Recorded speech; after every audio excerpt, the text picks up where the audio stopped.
समय पर उसका दूधिया दूध देने के लिए आया।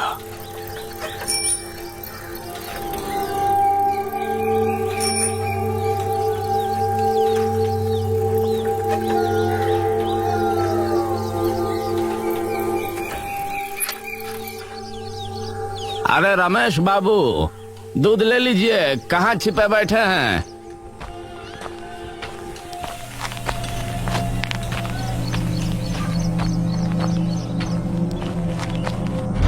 दूधिया ने देखा कि रमेश की लाश जमीन पर पड़ी है। उसकी आंखें खुली थीं, जिनमें छाया खौफ देखकर यह समझ आ रहा था कि उसने मरने से पहले कोई बहुत भयानक चीज देखी है। कुछ दिन बाद गांव में एक टांगा आया।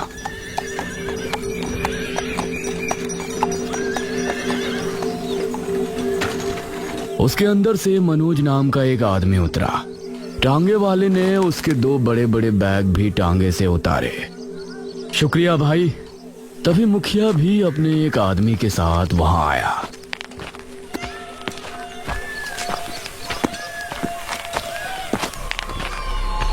अरे अरे मास्टर साहब, आप क्यों ये संदूक उठा रहे हैं? ये काम करने के लिए तो हमारे आदमी है ना। अब मुखिया जी नमस्ते। लगता है आपने मुझे पहचान लिया। हाँ हाँ, मेरी बाबू से बात हुई थी। हम इस बात से बहुत खुश हैं कि आप हमारे गांव के अशिक्षित लोगों को शिक्षा देने के इरादे से आए हैं।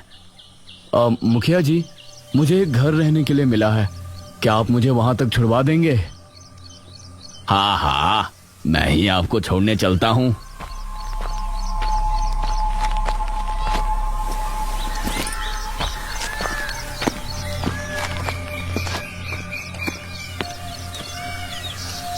मनोज मुखिया की गाड़ी में बैठा और गाड़ी आगे बढ़ने लगी।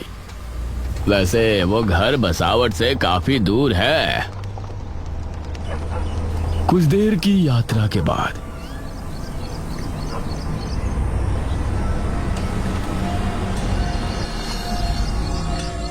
ये उस एक घर पर पहुंचे।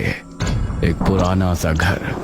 उसके ठीक पीछे ही नदी बह रही थी और आसपास जंगल था।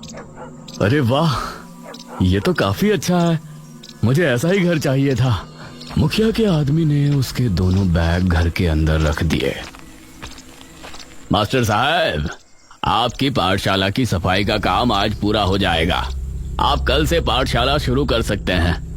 और शुक्रिया मुखिया जी। मुखिया उसे छोड़कर वहां से चला गया।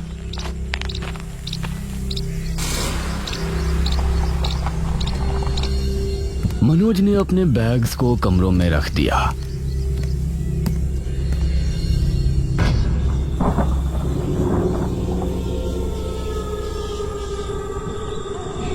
रात हो चली थी और उसे काफी ठंड लग रही थी।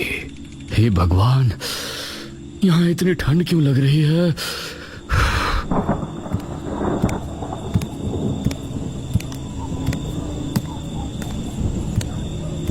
उसने दूसरे कमरे में जाकर देखा तो वहां अंगीठी और कुछ लकड़ियां रखी थीं।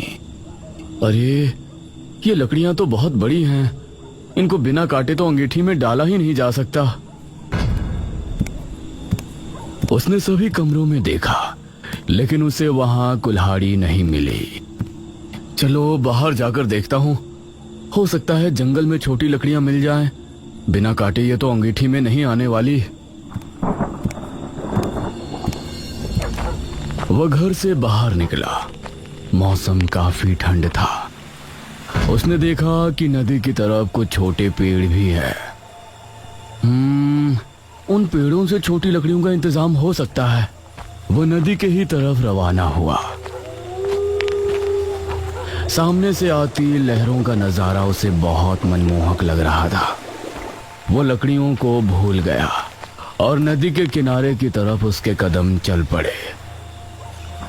एक लहर आई और उसने आंखें बंद कर उसको महसूस किया। उसके घुटनों तक पानी आया और लहर वापस जाते हुए पानी वो वापस ले गई। वाह, कितना खूबसूरत मंजर है ये। तभी उसे उसके पैर के पास कुछ महसूस हुआ। उसने देखा कि मिट्टी में कुछ है। उसने मिट्टी हटाकर देखी तो वो हैरान रह गया। उसके पैरों में एक कुल्हाड़ी पड़ी थी। अरे भाई, ये क्या? कुल्हाड़ी? हाँ, यहाँ तो आसपास कोई है भी नहीं। फिर किसने मेरी इतनी फिक्र की? उसके चेहरे पर मुस्कान छलक आई। मुझे इसी की जरूरत थी। भगवान ने समुद्र के जरिए मदद की है। Thank you God. उसने कुल्हाड़ी उठाई और वापस घर में पहुंचा। कुल्हाड़ी की मदद से उसने लकड़ियां काटी और फिर अंगीठी में डालकर आग लगाई। वाह, अब थोड़ी राहत मिली। उसने अंगीठी पलंग के पास रखी और फिर सुकून की नींद सो गया।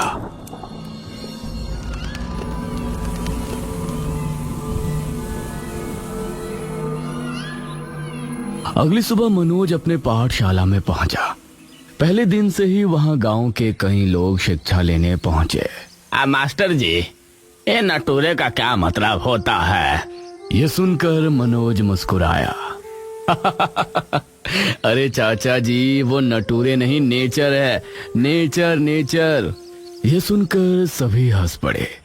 गांव के लोगों को पढ़ाना काफी मुश्किल का काम था, लेकिन मनोज को ये करने में बहुत गर्व महसूस हो रहा था।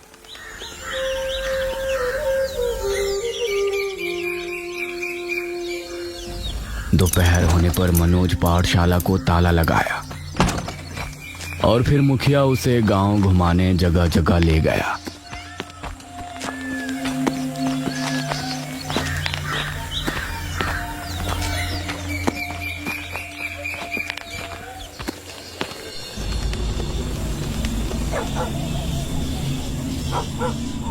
शाम होने पर सभी आग के सामने बैठकर बातें करने लगे। मुखिया जी, जब से यहाँ आया हूँ गांव की गुफा के बारे में कुछ न कुछ अलग बात सुनी है। उस गुफा की असली कहानी क्या है? अरे वो गुफा बहुत ही विचित्र है। गुफा के अंदर जाना तो साधारण बात है, लेकिन उसके अंदर दीवारों पर संस्कृत भाषा में बहुत लंबी लंबी बातें लिखी हैं। अब वो कोई कहानी है या कुछ और है, ये नहीं पता, लेकिन जिसने भी उन दीवारों पर लिखी पंक्तियों को पढ़ा है, उसकी रहस्यमयी तरह से 3 दिन के अंदर मौत हो जाती है। हे भगवान, ये तो बहुत अजीब बात है मुखिया जी। शुक्र है मुझे संस्कृत पढ़ना नहीं आता।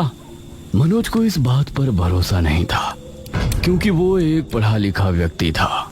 अब चलिए मुखिया जी, अब आपसे कल मिलता हूँ।